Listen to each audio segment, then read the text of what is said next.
देखिए, active voice और passive voice start करने से पहले आपको कई चीजें हैं जो आनी जरूरी है, वो मैं एक बार डिस्कस करूंगा फिर दोबारा से। कल मैंने बताया था कि ऑर्डिनरी हेल्पिंग वर्ब्स कौन सी होती हैं, तो ये और मेन हेल्पिंग वर्ब कौन सी होती हैं। तो एक बार मैं फिर से बता दूं, दो टेंस ऐसे हैं, प्रेजेंट इंडेफिनेट और पास्ट इंडेफिनेट। ठीक है, जहां पे सिंपल के अंदर अगर सेंटेंस नेगेटिव और नेगेटिव हो, इंटरोगेटिव हो, तो डू डज और डिड यूज होता है ना। अगर सेंटेंस सिंपल है, मतलब साधारण, यहाँ पे ना तो कोई सवाल पूछा गया हो और सेंटेंस नेगेटिव भी ना हो, तो डू डज डिड वहां पे यूज नहीं होती हैं। मतलब कि सिंपल वाले पार्ट में ये नहीं आती हैं और बाकी पार्ट में ये आती है हेल्पिंग जब टेंस कर रहे थे हम। लेकिन क्या है, ये जो is am are has have है, वाज वर है, हैड है, विल शेल जो था, ये हर पार्ट में आती, चाहे सिंपल हो, चाहे नेगेटिव हो, चाहे इंटरोगेटिव हो। तो हर पार्ट में आने के कारण इनको अपने मेन हेल्पिंग वर्ब बोला और ऑर्डिनरी इनको बोला, क्योंकि वो हर पार्ट में नहीं आती है, वो ऑर्डिनरी है। वो सिर्फ नेगेटिव जब सेंटेंस होगा तब आएगी, जब इंटरोगेटिव होगा तब आएगी। ओडी, तो ये इसको हम बोलेंगे, जो डी से स्टार्ट होती हैं इनको बोलेंगे हम ऑर्डिनरी हेल्पिंग वर्ब्स। और ऑर्डिनरी हेल्पिंग वर्ब्स कभी भी पैसिव वॉइस में नहीं आएंगे, ध्यान रखिएगा। ठीक है, जब एक्टिव से पैसिव वॉइस आप बनाएंगे तो ऑर्डिनरी हेल्पिंग वर्ब कभी नहीं आएगी। मेन हेल्पिंग वर्ब हमेशा एग्जिस्ट करेगी। अगर वो टेंस है, उस टेंस में आती है, तो इसके पेयर में से कोई ना कोई एक हेल्पिंग वर्ब जरूर आएगी। इज एम आर कहीं पे यूज हुआ है, सपोज इज यूज हुआ है, लेकिन वहां पे सब्जेक्ट दे आ गया, तो आपको वहां पे फिर आर यूज करना, मतलब इन तीनों के पेयर में से यूज करेंगे हम। हैज और हैव अकॉर्डिंगली वैसे ही दोनों के पेयर में से एक यूज होगा, वाज वर में से भी एक यूज होगा। हैड तो अकेली है तो उसमें अकेले आएगा। विल शेल आपको मालूम ही है, आई और वी होगा तो शेल आएगा, बाकी सबके साथ विल आएगा। ठीक है, फिर आएंगे बी फैमिली के ऊपर। ये पैसिव वॉइस की रीढ़ की हड्डी है। बी फैमिली जो है पैसिव वॉइस की रीढ़ की हड्डी है, और बी पैसिव वॉइस आपने नहीं लगाया और बनाते समय बी फैमिली नहीं लगाई, तो आपका सारा स्ट्रक्चर जो है सेंटेंस का गड़बड़ा जाएगा। अब बी फैमिली कैसे लगाते हैं, सपोज कोई टेंस जो है एक्टिव का पास्ट इंडेफिनिट है, और पास्ट इंडेफिनिट में हमने याद किया हुआ है कि वर्ब की सेकंड फॉर्म आती है रूल के अकॉर्डिंगली। वैसे नेगेटिव होगा, इंटरोगेटिव हो तो फर्स्ट फॉर्म आती है। पास्ट इंडेफिनिट में वर्ब की सेकंड फॉर्म आती है। मान ली जाए, एक और सेंटेंस ले लेंगे, ये वाला पार्ट लगता खराब कर दिया बच्चों ने। मान लिया जाए पास्ट इंडेफिनिट है,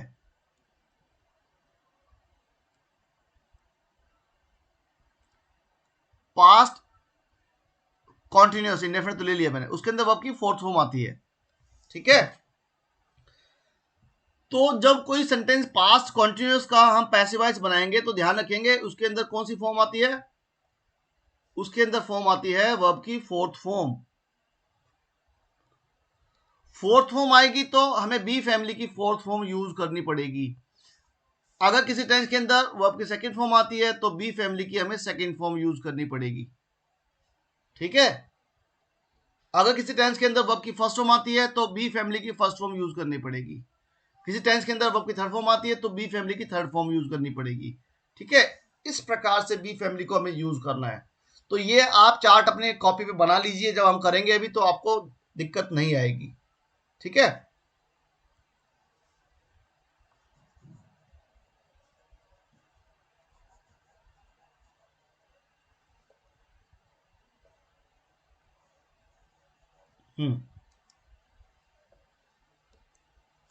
अब देखिए, जब आप एक्टिव से पैसिव बनाएंगे, जब आप एक्टिव से पैसिव बनाएंगे तब आपको ध्यान रखना है, हमेशा जब पैसिव वॉइस में क्या लगाना है आपको, ऑलवेज।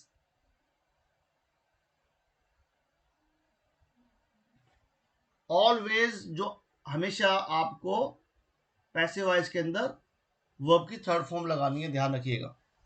ठीक है, अब एक और इंपॉर्टेंट चीज जो आती है वो है इसके अंदर प्रोनाउन केसेस।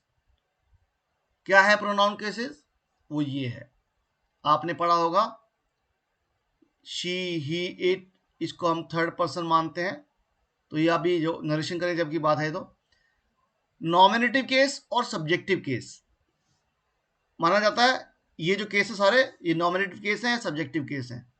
तो या इसको हम बोल सकते हैं डूअर, जब हम डूअर की हम टर्म कर रहे थे कल हम, ठीक है ना, डूअर। तो शी जो आपका है नॉमिनेटिव केस है, इसका पॉजिटिव केस कौन सा है, हर, और हर भी इसका ऑब्जेक्टिव केस है। अगर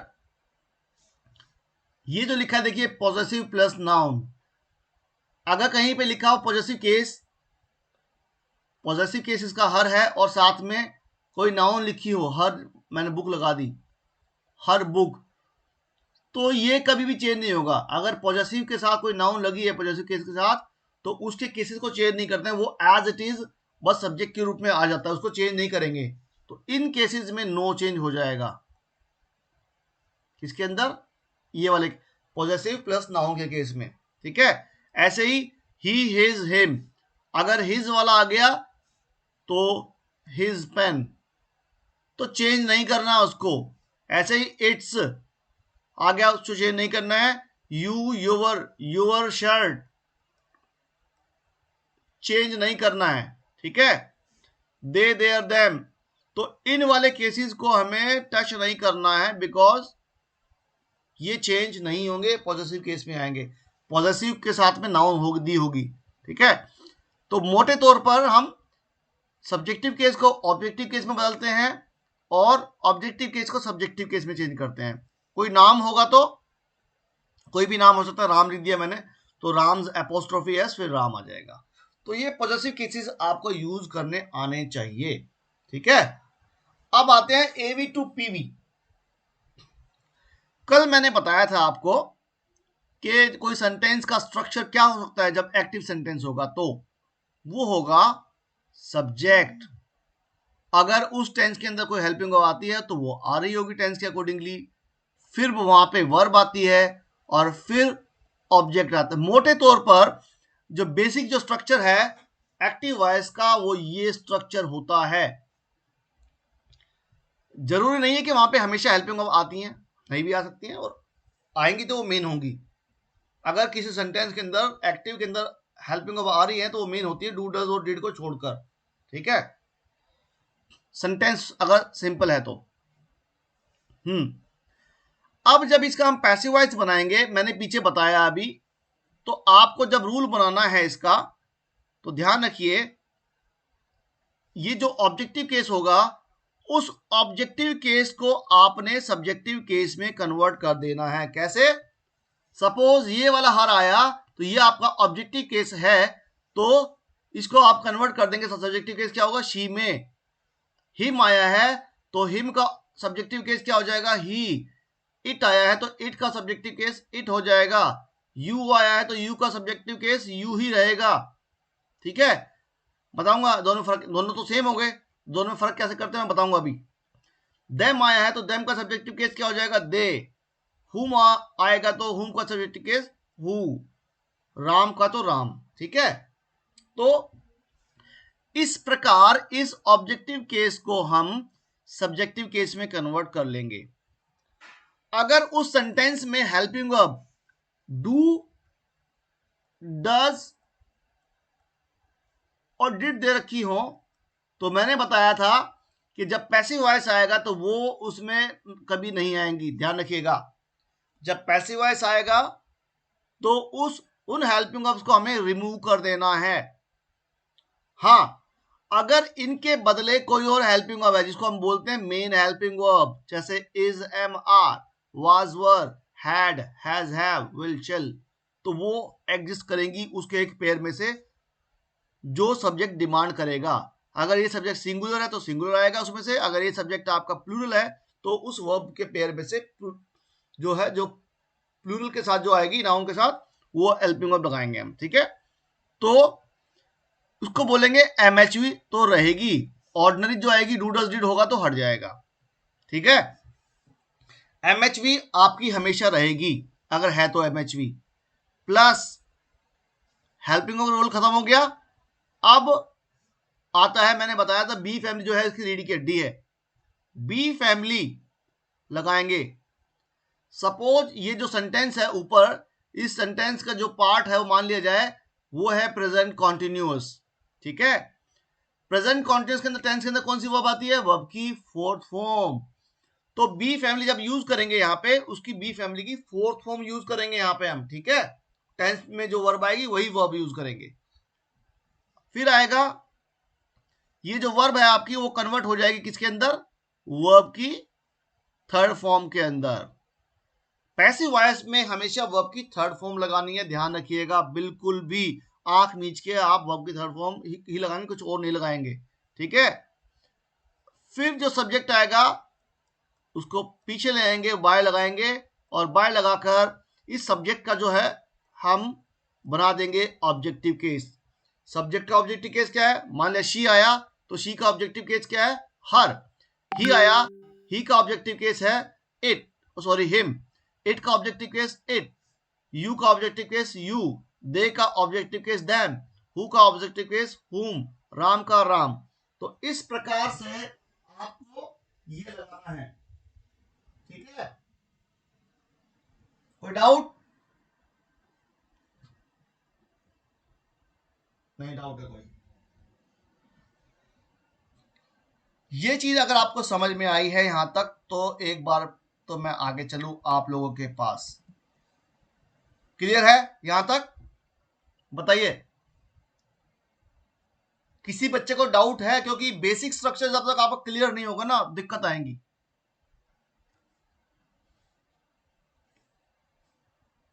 सबको क्लियर है ये? Any doubt? किसी बच्चे को डाउट है? देखिए, शर्माएंगे तो आपको दिक्कत आएगी बाद में। आप यहाँ पढ़ने बैठे हैं तो आपको समझ में आना बहुत जरूरी है। समझ नहीं आएगा तो आप घर खाली हाथ जाएंगे। किसी भी बच्चे को अगर रत्ती भर भी दिक्कत है तो मुझे बताएं। क्लियर? चलिए अब चलते हैं हम सेंटेंस के ऊपर। सेंटेंस को पैसिव वॉइस में कैसे कन्वर्ट करना है। अब आते हैं सेंटेंसेस पर।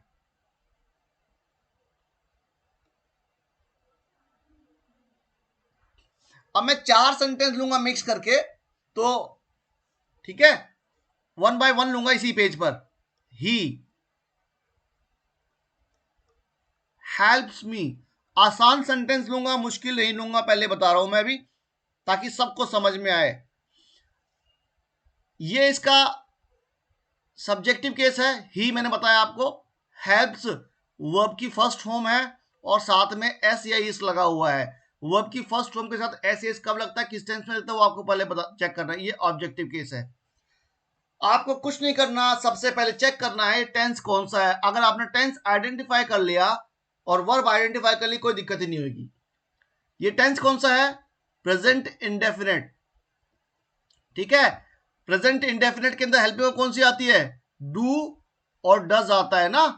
तो ये तो आपकी जो है ऑर्डिनरी हेल्पिंग वर्ब है, तो वो तो पैसिव वॉइस में आएंगे ही नहीं। और प्रेजेंट इंडेफिनेट के अंदर हेल्प वर्ब कौन सी आती है?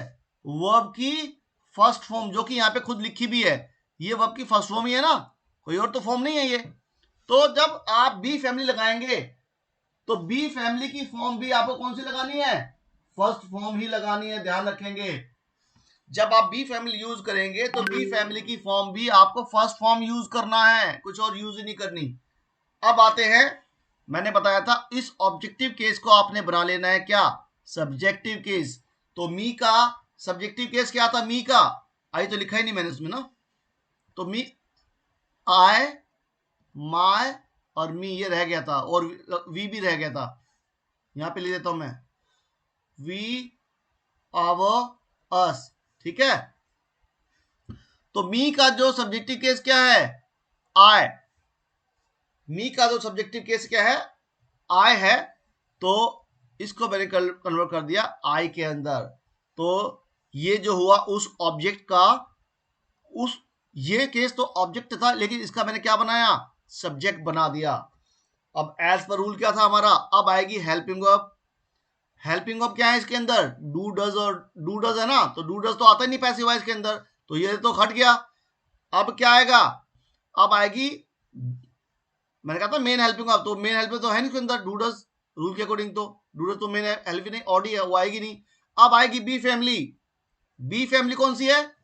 बी फैमिली है जो जिस टेंस के अंदर वर्ब आएगी वही लगानी है आपको। इस टेंस के अंदर वर्ब की फर्स्ट फॉर्म आती है तो वर्ब की फर्स्ट फॉर्म है, तो बी फैमिली को भी आपको फर्स्ट फॉर्म ही लगानी है। तो बी फैमिली की फर्स्ट फॉर्म वापस चलते हैं।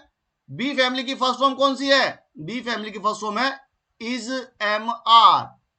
अगर बी लगाएंगे तो मोडाल्स होना चाहिए था, तो आई के साथ इज आएगा, एम आएगा या आर आएगा वो आपको पता ही है, ठीक है ना।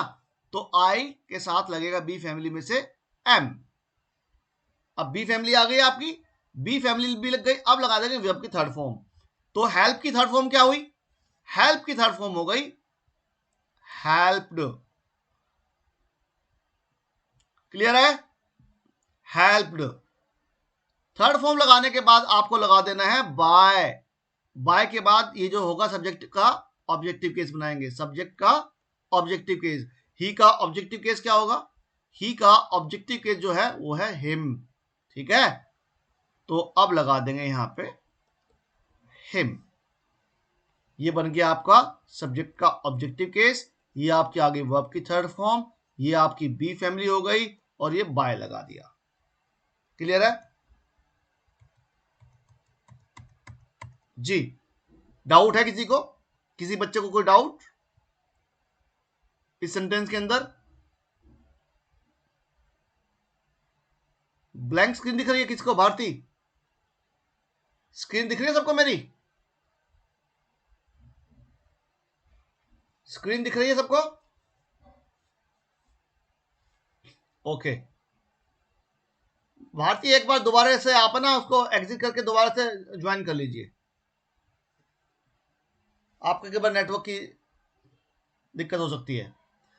हाँ, अब चलते हैं आगे। नेक्स्ट सेंटेंस लेते हैं एक और हम।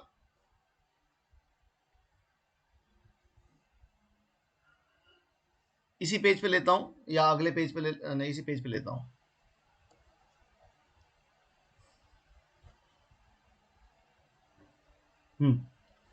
ये देखिए, अब लिखता हूं मैं, you are not solving sums. You are not solving sums, ठीक है। ये आपका सब्जेक्ट हुआ, ये आपकी हेल्पिंग वर्ब है, क्योंकि ये आपकी नेगेटिव वाला पार्ट, ये आपका हेल्पिंग वर्ब, ये आपकी वर्ब की फोर्थ फॉर्म लगी है, और ये आपका ऑब्जेक्ट हुआ। तो सबसे पहले क्या करना है? टेंस को आइडेंटिफाई करना है। टेंस कौन सा है? अगर इज एम आर के साथ वर्ब की फोर्थ फॉर्म दे रखी है तो कौन सा टेंस हुआ? वो हुआ प्रेजेंट कॉन्टिन्यूअस। तो प्रेजेंट कॉन्टिन्यूअस हो गया ये प्रेजेंट कॉन्टिन्यूअस, ठीक है। कौन सी वर्ब आती है इसके अंदर? Helping verb is am are, ठीक है ना, ये आपकी मेन हेल्पिंग वर्ब है, ठीक है। फिर वर्ब की कौन सी फॉर्म लगी हुई है? फोर्थ फॉर्म आती है इस टेंस के अंदर। तो बी फैमिली भी कौन सी लगनी चाहिए? Fourth form. तो बी फैमिली कौन सी लगेगी? फोर्थ फॉर्म लगेगी। पहले आपको ये समझ लेना है क्या क्या ये चीजें हैं, ठीक है। अब देखिए, एज पर रूल चलते हैं। पहले ऑब्जेक्ट का सब्जेक्ट बनाया। अब ये जो है ये तो आपका नाउन केसेस है ही नहीं, प्रोनाउन केसेस।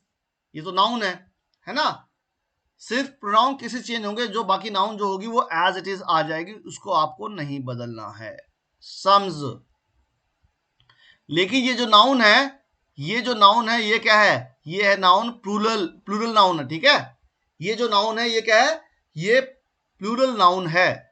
तो प्लूरल नाउन के साथ जब आप लगाएंगे इज एम आर में से क्या लगना चाहिए? वो आर लगना चाहिए, ठीक है, ध्यान रखना है। एज पर रूल क्या आना चाहिए था पहले? देखिए, मेन हेल्पिंग वर्ब, उसके बाद तो मेन हेल्पिंग वर्ब तो है ही है ना, ये इज एम आर। तो इज एम आर क्या है? आपकी मेन हेल्पिंग वर्ब है। तो अब लगाया मैंने सम्स आर। नॉट का तो नॉट रहेगा, उसको चेंज नहीं करना है। फिर आएगी बी फैमिली। बी फैमिली कौन सी आएगी? जो टेंस के अंदर वर्ब की फॉर्म आती है। तो वर्ब की फोर्थ फॉर्म आ रही है तो बी फैमिली फोर्थ फॉर्म आएगी। तो बी फैमिली की फोर्थ फॉर्म कौन सी है? बीइंग, तो बीइंग आ गया। बीइंग के बाद जो वर्ब होगी उस वर्ब को थर्ड फॉर्म में कन्वर्ट कर देना है। यहां पर थर्ड फॉर्म क्या होगी सॉल्व की? सॉल्व्ड। थर्ड फॉर्म लगाने के बाद लगाना है क्या? बाय। बाय के बाद जो सब्जेक्टिव केस होगा उसका ऑब्जेक्टिव केस लगा देंगे, तो यू का ऑब्जेक्टिव केस यू ही होता है। ये समझ में आया सभी को? कोई डाउट किसी को? किसी बच्चे को डाउट? डाउट किसी को? राबिया क्लियर है? उर्वशी क्लियर? मोहित? देखिए मैं टेंस के मिक्स पार्ट लूंगा, आपको टेंस वाइज नहीं सिखाऊंगा। टेंस वाइज तो वो रट्टाफिकेशन हो जाती है। मैं आपको रट्टा नहीं लगवाना चाहता, मैं आपको दिमाग में बैठाना चाहता हूं। रट्टा लगाना अलग है, आपको दिमाग में बैठाना है मुझे, कि दिमाग में बैठ गया ना तो कोई दिक्कत ही नहीं है। नहीं तो मैं टेंस वाइज कराता, आपको समझ में आता, फिर आप मिक्स होते आप भूल जाते। तो मैं टेंस वाइज नहीं सिखाना चाहता आपको, मैं मिक्स करके सिखाऊंगा ताकि आपके दिमाग में वो बैठ जाए। ठीक है? अब कई बार सेंटेंस आता है आई एम ए टीचर। अब यहां पे एम आया, क्या ये helping of, main helping of है, क्या ये वर्ब है? ये आपको आइडेंटिफाई करना है, ये एमएचवी है या ये वर्ब है। तो ध्यान रखिए, अगर ये एमएचवी होती तो एमएचवी के साथ क्या आता है? ये एमएचवी है और इसके साथ क्या वर्ब आती है? वर्ब की फोर्थ फॉर्म। तो फोर्थ फॉर्म तो साथ में नहीं दे रखी है, तो उस केस में ये खुद अपने आप वर्ब का काम कर रही होती है, ध्यान रखना है। अब ये यहाँ पे वर्ब है, क्योंकि यहाँ पर फोर्थ फॉर्म नहीं लगी हुई। फोर्थ फॉर्म नहीं लगी होगी तो ये एम जो है खुद वर्ब होती है। तो ये यहाँ पे बी फैमिली है, ध्यान रखेंगे, ये बी फैमिली की फर्स्ट फॉर्म है। बी फैमिली की वर्ब की फर्स्ट फॉर्म यूज हुई है यहाँ पे, ये एमएचवी नहीं है। ठीक है? ऐसे ही आई डू इट है ना, आई do it, do does did. अगर डू डज आएगा तो डू डज के साथ वहां पे वर्ब की फर्स्ट फॉर्म लगी होगी। अगर ये अकेला आया तो ये खुद वर्ब होती है, करना।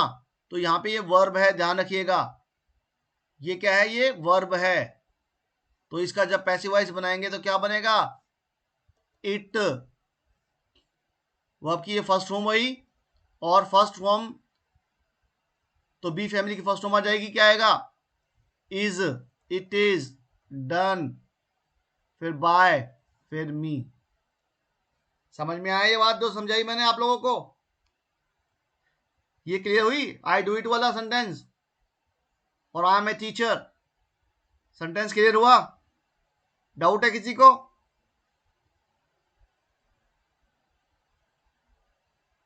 रिपीट। ओके,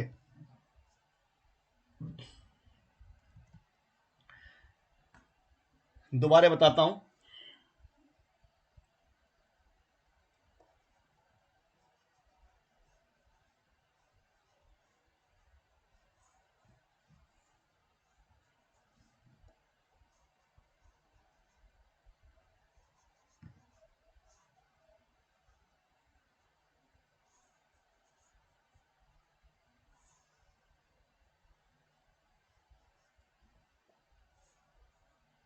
देखिए,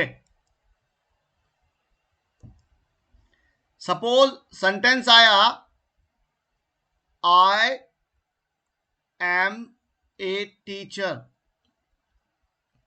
मैं ये बताना चाह रहा हूं कि हम कैसे आइडेंटिफाई करें ये मेन हेल्पिंग ऑफ। कई बार कंफ्यूजिंग कर देते हैं ना कि एम तो मेन हेल्पिंग को बताई मैंने। यहां पे देखिए मैंने बताया है इज एम आर को मेन हेल्पिंग ऑफ।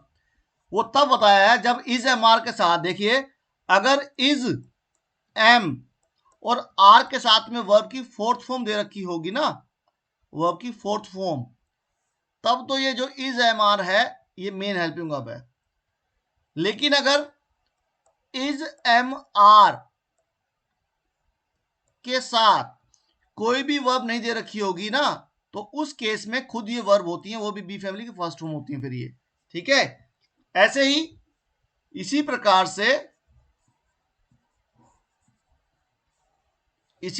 से डू डज डिड का भी यही खेल है। अगर डू डज और डिड के साथ में उसी वर्ब की फर्स्ट फॉर्म दे रखी होगी तो ये हेल्पिंग वर्ब है। अगर डू डज के साथ ये वर्ब ना दे रखी हो डिड के साथ, तो उस केस में ये खुद वर्ब होती हैं। करना, इसका मतलब होता है फिर करना बन जाता है। अगर वर्ब की फर्स्ट फॉर्म दे दी फिर ये होती हैं ऑक्सिलरी वर्ब्स। ठीक है, ये बात समझ लेना आप लोग। इसी प्रकार से हैज हैव का खेल होता है। हैज हैव कैसे?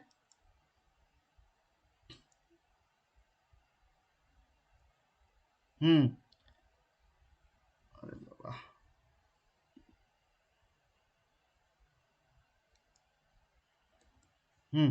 इसी प्रकार से क्या होगा? ही हैज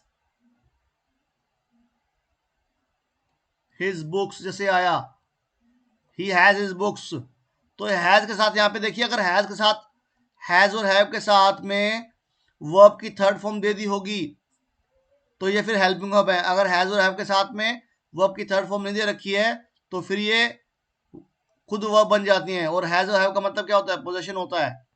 कैसे? हैज और हैव जो है वर्ब की फर्स्ट फॉर्म है, फिर हैड जो है सेकंड फॉर्म है, फिर जो हैड थर्ड फॉर्म है। तो ये ध्यान से सीख लीजिएगा इन चीजों को, दिक्कत आएगी बाद में। ये जब मैंने टेंस कराए थे तो मैंने बताया था आप लोगों को, जब मैंने टेंस करवाए थे तो मैंने बताया था, इसलिए मैंने कहा था चीजें क्लियर कर लेना।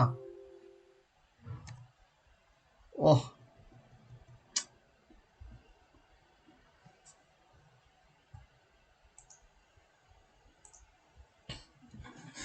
राबिया रिपीट कर दिया मैंने, समझ में आ गया? कोई डाउट है? I am a teacher passivise नहीं मैंने बोला, पैसिवाइज का नहीं बताया मैंने हेमंत है, मैंने बताया है कि आपको आइडेंटिफाई करना है कि कौन सी हेल्पिंग वर्ब है, कौन सी मेन हेल्पिंग वर्ब है और कौन सी वर्ब है। इज एम आर वर्ब भी होती है और is am are helping verb भी होती है। हैज हैव हेल्पिंग वर्ब भी है और हैज हैव खुद वर्ब भी होती है। हैड वर्ब भी है और हैड हेल्पिंग वर्ब भी है ना? ऐसे ही बी खुद वर्ब भी है और हेल्पिंग वर्ब भी है। ऐसे ही वाज वर्ब खुद वर्ब भी है और हेल्पिंग वर्ब भी है। तो ये चीजें क्लियर होंगी तभी तो आगे चल पाएंगे हम। जब आपको क्लियर नहीं है तो कैसे करेंगे फिर हम? नहीं, ठीक है, आगे चले, आगे बढ़े। अगर यहां तक किसी बच्चे को डाउट है तो मुझे बताएं।